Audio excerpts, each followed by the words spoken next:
Assalomu alaykum. Men chempion bo'la olmadim. Sportga yutasan yo yutqazasan, lekin bolalarim uchun har doim men chempionman. O'zbekistonning prezidentidan, rahbariyatlaridan, prokuraturadan, sudyalardan men minnatdorman, chunki farzandlarimning yoniga ozodlikka chiqarishdi meni Damashqning arestga. Men ularga rahmat deb aytaman. Shu musobaqamdan keyin hayotim juda ham teskariga aylanib ketyapti. Eski haydagan mashinalarning videolari chiqib ketdi. Keyin Toshkent shahar prokuraturasidan protest kirdirilibdi sudga. Nimaga qanaqa kirdirilgan 2-fevral kuni uni bilmadim-u, qamoq bilan bo'lgan jazo qilib berishlaringizni so'raymiz deb. 17-fevral kuni bizni sudga chaqirishgan.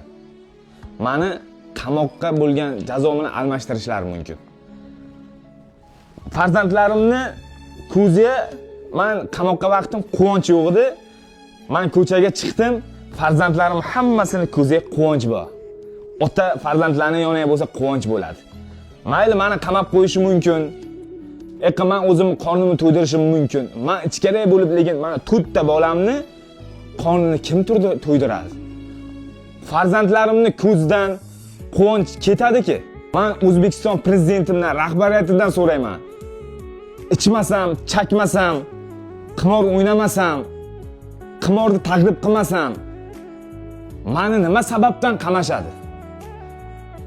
Men shuning uchun prezidentimdan, u kishining qizlaridan, oilasidan iltimos qilib so'rayman, rahbariyatdan iltimos qilib so'rayman. Meni farzandlarimni yoniga qolishlik, ulardan motivatsiya olib, harakat qilib, jang qilib, O'zbekistonning bayrog'ini yuqoriga ko'tarishim.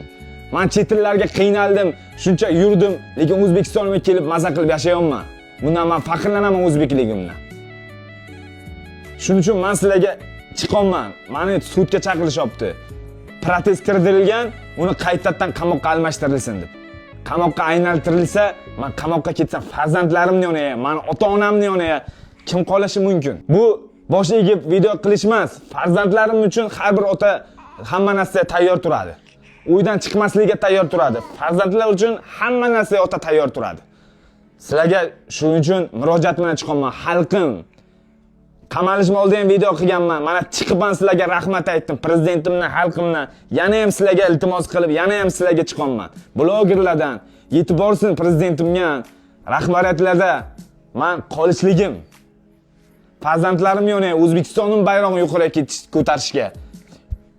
MMAdan birinchi marta chiqdim, birinchi marta MMAga. Alloh xohlamadi yutqazdim. Lekin men kulachga, moyta isman. MMAni ham shug'ullanaman-da, men shunaqa qaytmayotgan bo'laman. Bayrog'imni yuqoriga ko'tarib, qanaqa O'zbekiston o'g'lonlarini ko'rsatish uchun-ki. Shuning uchun sizlarga shu videoni qo'yamman.